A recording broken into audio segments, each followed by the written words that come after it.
I call it mouse. The stage was set for an awesome ballet of death. Blood would be spilled, but who would be the first?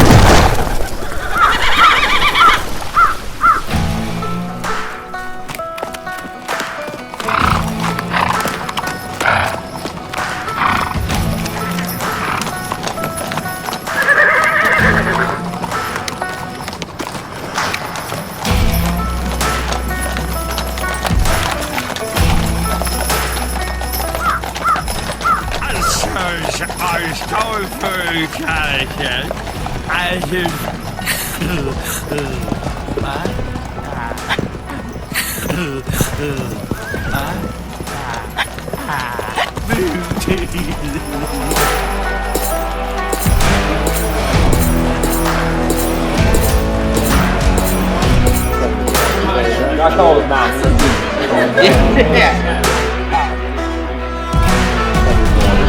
I call it mouse.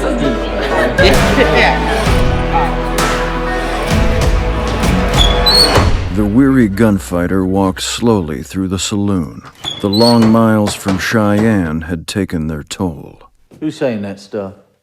He scanned the room with a suspicious eye. Years of being on the wrong side of the law had taught him that a tough man can get out of a situation, but a smart man never gets himself into one. Please quit doing that. I just want to have a shot of whiskey in peace. But the gunfighter would find no peace, for the Henderson boys were waiting in the corner to kill him for the $200 bounty on his head. Is that true? You boys trying to kill me like this voice is saying?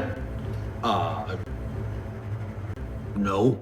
Lied the oldest Henderson boy. How do you know I'm lying? The oldest Henderson boy asked the heir. No, I didn't ask the heir. I'm asking you, you fucking voice. Said the oldest Henderson boy. Would you please stop saying said the oldest Henderson boy? Implored Tommy, the oldest Henderson boy. Meanwhile, the younger Henderson's hand twitched by the Colt peacemaker on his right hip.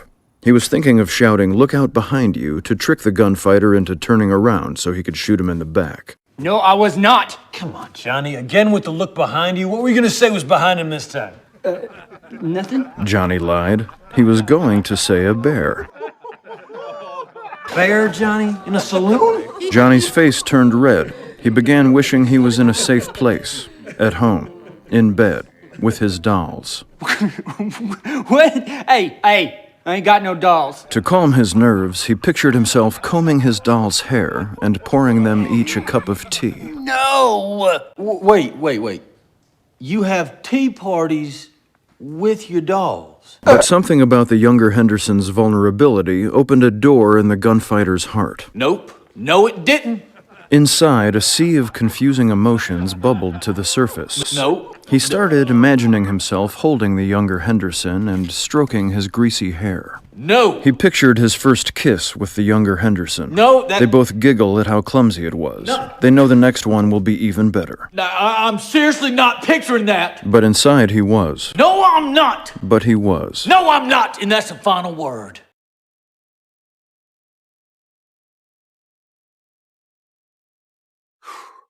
But he was. God damn it! Why don't you two go get a room? Hey, why should we trust this voice anyway? Just then, the gunfighter had an idea. Hey, you.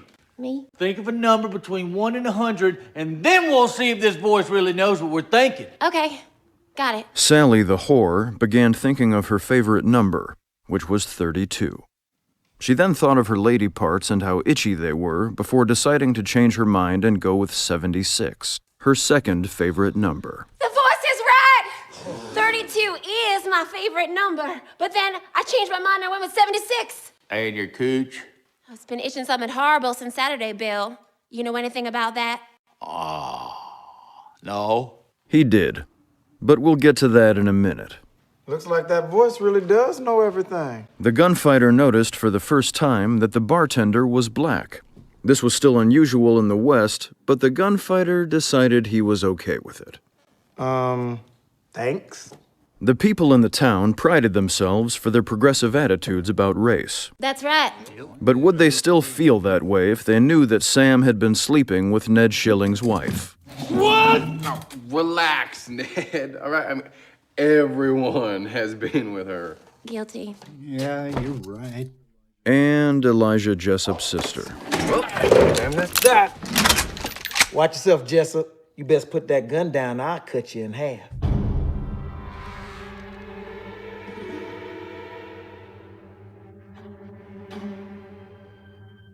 That music seems kind of ominous, don't it? Ominous. What's that mean? You know, like something bad's about to happen, like a needless gunfight. The stage was set for an awesome ballet of death. Blood would be spilled, but who would be the first? Wait a second. Ballet of death? What the hell? I think this voice wants us to kill each other. Meanwhile, the gunfighter saw his opening to shoot Tommy dead. No, wait. That one really is a lie. See? My hand's nowhere near my gun. Okay, you got me. That one wasn't true. But this one is. Yesterday, Tommy Henderson made sweet love to Bill Jessup's wife. No! You made sweet love to our mama? Here's the thing about that. Oh, you're dead, Henderson. Said Gabriel, who had recently delivered a load of cream to the back porch of his brother's wife. He did her in the butt. What? How could you? Your own brother? Yet even as Bill reacted with disgust, the irony was not lost I on him. see where you're going with this, and I'm just going to retract my disgust right now, if that's possible. For he had been regularly sneaking into Paul Valentine's barn. Okay, you know, we're good. We're good here. I think we should just move on. Where he'd been having sex with Paul's favorite sheep, Martha. Oh, boy. Martha, Bill? Martha? That is why I've been so itchy. You know what? We all just need to take a deep breath here. We're playing right into the voice's hands. Sure, there's been a surprising amount of infidelity in this town, and the bestiality should probably stop. And I might be gay, but if we start shooting, the voice wins. I think the voice is giving us an opportunity. In a world where our deepest, darkest secrets are unveiled one by one, maybe we'll stop doing the things we're ashamed of and start to embrace the things about ourselves we're afraid to accept. Hell, this could be the beginning of a new utopia, a society based on fairness and tolerance, where it don't matter if you're rich or poor Or a woman. Let's not get carried away, but the point is that the voice is showing us the worst side of ourselves, and we need to show it our best. Now, who's with me? It was a good speech, and things might have turned out differently if the crowd never found out that the gunfighter had just last night shot and killed the youngest son of John McCullers because he, quote, had some breath that smelled like the ass end of a Chinaman. Well, you must be Mr. McCullers.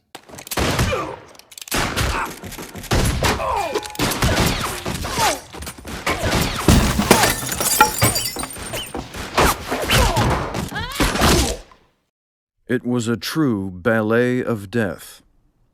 When the gruesome bloodbath was over, not a single person was left standing. Except for Sally, the itchy whore. Phew! Who celebrated by scratching her front porch. Whew. Little did she know she would be mauled to death by a rabid wolf the very next day. Well, fuck.